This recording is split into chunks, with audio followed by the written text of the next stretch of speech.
Hey, what's up, guys? It's great to have you guys back on my channel. I know I've been up for a while now, and yeah, finally back with the topic that I feel is worth sharing at this time, in the industry, where massive layoffs and a lot of rejections here and there.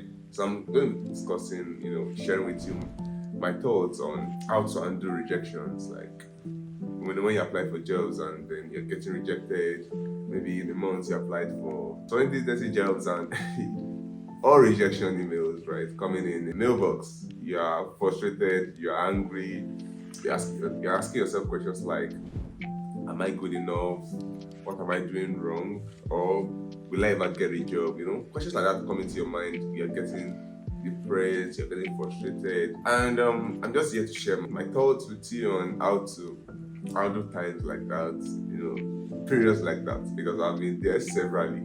And yeah, it's not a good place, it's not a nice place to be. And it can weigh one down and one lose focus, lose a sense of direction, and probably not having priorities again. I feel maybe game dev is not really worth it at all.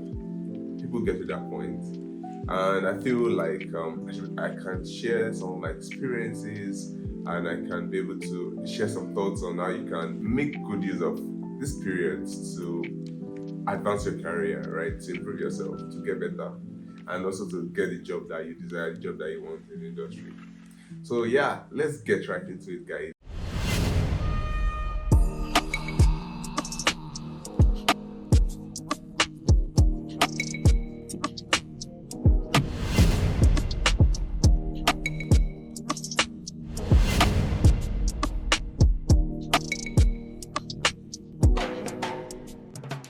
So the first thing I will talk about is the fact that people get rejected all the time. Like even experienced, like very experienced people in the industry, like people with years of experience, right, still get rejection emails. So it's not just you. Like a lot of people get rejection emails, like, and it's not a big deal, right? Let's say you love a particular company, you love the games they are working on, but the company sees someone who, to them, has more experience or more skill set and fits in better, right, for a position they are hiring for. They go for that person. Like no hard feelings really. Companies, always look at their best interests, like what works for them. And as applicants, you also look at your own best interests, like where do I want to work, like the culture, other things you factor into your application so that you ensure that the appeals you're making is actually the right fit for you. So because of that, there's a lot of rejection is going on. Like a company, for instance, push out we need a programmer, and then within the first 2 hours, over 50 people already applied, and then the next one day, 24 hours, 48 hours, then you are seeing more than 300, 400 applications, and they need probably just one or two programmers on the team.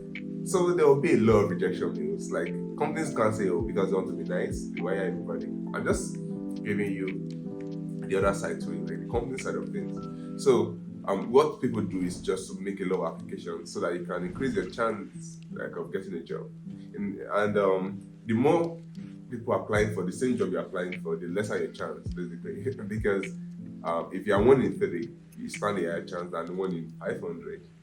So I want to just understand dynamics that play, behind the scenes. So you're not the only one applying. A lot of people apply. Even people that already have a job probably feels, oh, I can get a better job somewhere else. Would push an application when they see them. Anybody can apply for a job, right? There's no restriction, especially when you fulfill most or all the requirements for that job. And like I said, there's no really no hard feelings. For instance, after the massive layoffs happening, across the tech community, like generally, you tend to see people with senior level experience applying for mid level or even junior roles, because they look up, they're unemployed and they feel, oh, let me just get the slightest opportunity out there and probably advance quickly since I have this experience already. So yeah, more or less applying, alongside someone who has maybe 10, 12 years of experience in the industry. So, in that sense, they have more on the table than yourself. And that's why I said to maximize your chance, you need to make a lot of applications. Like be all ears when there's a new job posting, look at the requirements and try to get documents and that aligns with those requirements and ensuring that you fulfill most of the requirements there and pushing your application, put your best foot forward, make so several applications, right? Like because a single application, you might be lucky. I remember when I say lucky because you're not the only one applying. So and if you feel, oh, I have my skills, I'm good, yes, and there might be other people who are equally as qualified as you are. So put your best foot forward and make a lot of applications. So turn on your job alerts, be all ears for new jobs, and have your documents ready. Don't start like preparing your documents when these jobs are out there. Many of these rules are similar, so you should have very like templates that you can modify quickly when a new job is posted out there. And when you make lots of applications, you get lots of rejection mails. That's expected, and don't allow that to weigh you down. All you need is just one job, right? You need just a single job. So have that at the back of your mind that everything I'm doing is for me to get a single job. And once you get it gets easier because you can build experience, you can grow there, and then if you want to change career at some point, you can pivot, you can make new applications, and because you have experience, I'm talking for entry level now. Because you have experience, you can keep on growing that way and it becomes easier over time. And so, turn on your job alerts. Be all ears, about the opportunities out there. Make connections with recruiters and even people that are working in industry in those positions you are trying to apply to. Like, for instance, you want to work at EA. This is just an example. Connect with EA recruiters, connect with people working in EA. Let's say you want to be a designer. Connect with designers at EA. Ask questions. Oh, I'm interested in so role. How do you feel like I can apply for it? Like, what preparations do you feel I should make? How should I prepare for your interview? Ask those questions. People normally answer. I mean, this industry is, I don't say a nice one, yeah, but it is. People are generally very nice. And they'll give you the information that you need. And from there, you can make a preparation. And the chances are, are increased because you have more information about the role and the requirements. So do that. And on the flip side, while you're making those applications, keep improving yourself. So let's say you are still working on an indie game, keep working, keep building. Don't just pause learning because you're applying for a job. You have to shuffle it. So while you're applying, you'll be improving your skills. So you start learning things that align with the kind of jobs you want to get and keep building. Never stop. Yeah, because when you start seeing rejection, I feel maybe I shouldn't even bother applying or even getting a job. Just don't. Keep on learning and keep on applying. You eventually get that job that you want. You will eventually, right? Because with every application, you learn something. Oh, maybe I should adjust this. Listen to webinars on how your resume should look like. I'll make a video on how to structure your resume on this channel.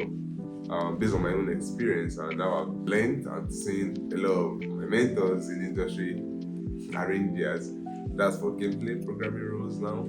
And so ensuring that you are following proper way things are being done, the right order. The more you do these things, the more you stand a chance of getting a job.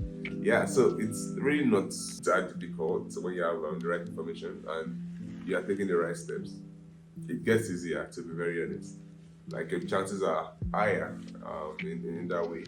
And you know that after a resume review and you're invited, you have interviews. So while you're even applying, start preparing for interviews. Don't start preparing for interviews after you see an invite for an interview. Start making your preparations and all that kind of stuff. But let me not go deep into that because I'm talking about dealing with rejection now, right? Like you need to always ensure that you are updating yourself and then you're making applications. And even after interview, if you get rejection mail, act on it in the sense that get feedback. Oh, what have I missed? Or what did I not pay attention to? Or what should I have known that I didn't know?